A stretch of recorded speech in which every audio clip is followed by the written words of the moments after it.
Okay, book review. See, let's just do it this way. Cormac McCarthy, The Road. Okay, most of you have probably seen the movie. I've never seen the movie. I saw the very tail end of it, a little bit in the middle. Not total, it's not 5 minutes, so I don't know anything about the movie.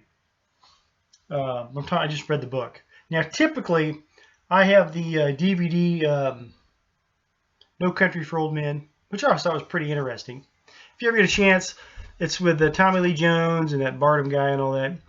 No Country for Old Men. Notice the fact that there's no soundtrack in the movie. And that's hard to pull off. And it's the Coen brothers, I believe, that put the movie together. And there's no soundtrack. So you don't get that music suspense thing. You know, a lot of movies need music to put you in the right mood. They didn't use it in that one. I think that's the first time. I don't know if it's the first time it's been done. First time I ever noticed it, where there was no music soundtrack. And it was still a great movie.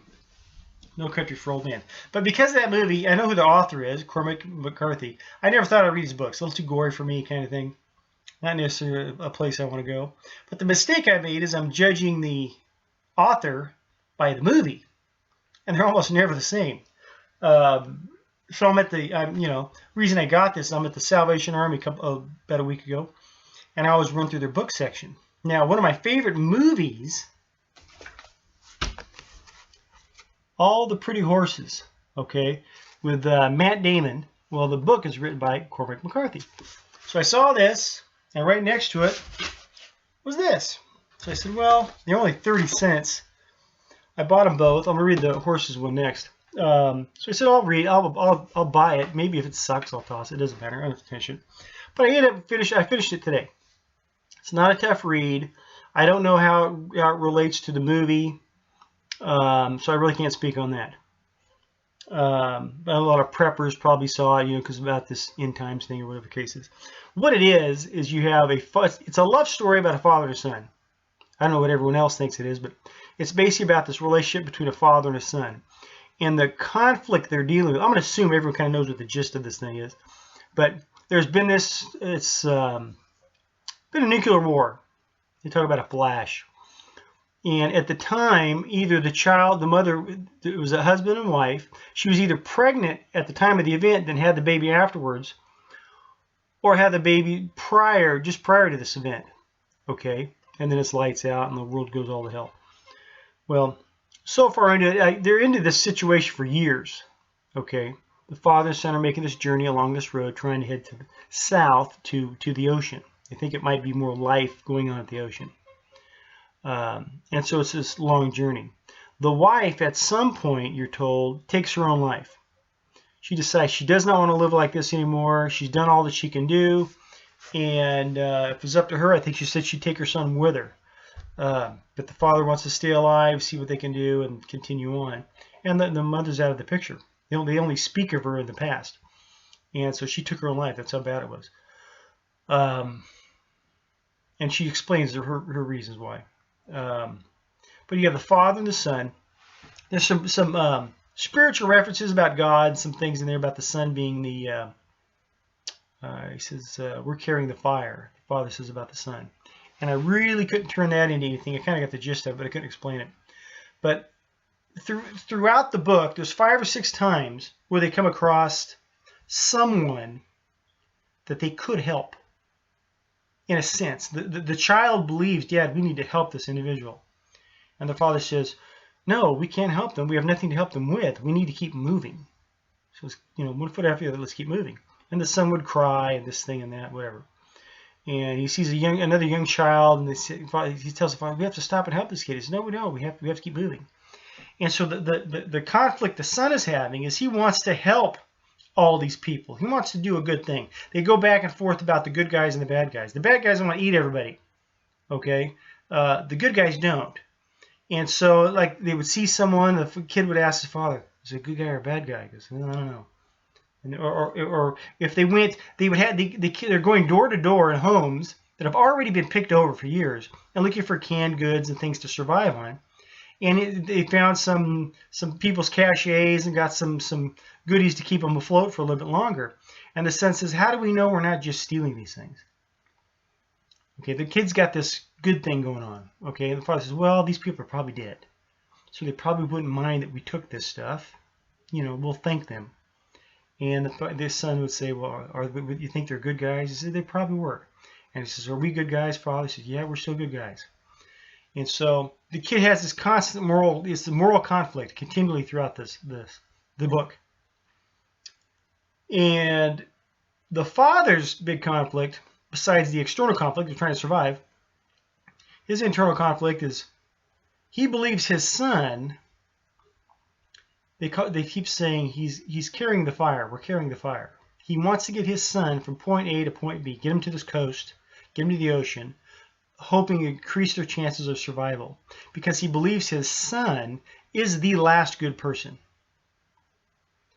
Okay, his son was not from the old world prior to the event. He's all post-event. He even says in the book how sometimes he goes, I don't think I should explain to him what the world used to be like, since he won't be, otherwise he'll know it was a loss. He goes, I have to deal with the loss of what it used to be like and what it is now. And he has only been in this. So I'm not going to explain to him what used to be. And then maybe he'll have to appreciate the loss and because it's not worth it. So the father now, believing he has this child who's the last good person, you know, we're good guys. We're not trying to eat other people or take advantage of other people. We're just trying to stay alive. And he wants to keep his son alive. He loves his son. But he wants to keep this child alive because this may be the last good that there is in the world. And so he's trying to get him to the coast. And it's hundreds of miles. I mean, they've been at this for years. And so they go through all these trials and tribulations, people trying to get him, and close to starving to death many times, hurting themselves and all this kind of stuff. And there is one scene where it's an old guy. They stumble across this old man. I think Robert Duvall played him in the movie, from what I heard. And he tells the father, we have to help this man. And so the father finally breaks down and says, okay, we'll feed him today. We'll let him stay with us today. It's already late in the evening. But tomorrow when we get up, we're leaving, and we're not taking him with us. And he tells the son, you can't keep him like a stray dog. He says, okay. Well, the next day comes. They fed this man. They've done what they could. And the father tells the old man, he says, you need to thank my son because I would not have fed you. And the old man says something like, well, I don't necessarily need to thank him. And the truth is, I wouldn't have fed him either. So you have here's these two men and a young boy. The two men have already decided it's every man for himself. The hell with good, we just got to try to stay alive. But this young boy, this last hope, he's still trying to do good. He's still trying to help others where they can. And that's the movie. The father's trying to keep him alive. The heck with helping everybody else, but the son is continually trying to get him involved with other people and help them on this journey to the coast where they hope to increase their chances of survivability. And I'm probably missing some other big theme in there somewhere. But it's would I suggest you read the book? Probably not. It's interesting. We'll get wind out there. It's interesting, but did you feel any better after you read it or something like that? Or if you're a prepper and you think you're going to get some special, maybe some trick technique out of it or something? Not really. And you don't get this thing at the end where it does full circle, but it's not a heartwarming. Most stories fall apart and they bring it all back together at the end. This one, not so much. It's not a feel-good book.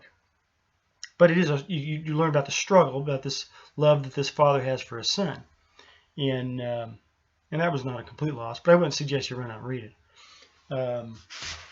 But I read a lot of books now because I find out when I'm new to fiction, and so I pick up certain books, and some you just kind of can't get into it, and some books I cannot put down, and so I try to find out why is it I'm like a moth to the flame on this book, and so I get more technical into how they're writing it. And I'm interested. I could read a lousy book, it could have a lousy story or plot, but still enjoy it because of the way the guy wrote it. This guy here, I like his writing style, at least as far as this book is concerned. I'll see how I'm going to read the other one here next, but the way he writes, very simple, not a whole lot of words. Doesn't use quotation marks. I think he does that in both books. kind of keeps you on the toes. These give you a different feel when you do not see quotation marks and you realize, oh, these guys are talking. That's kind of different. Anyhow, I'm going long on this. I better shut up. Anyhow, The Road, Cormac McCarthy. It's a decent read, but I don't know if it will. It's about a struggle. It's a love story. It's not this prepper in time kind of book thing. So I don't think you get anything out of it from that point of view. Anyhow, I'll shut up. Love you and God bless.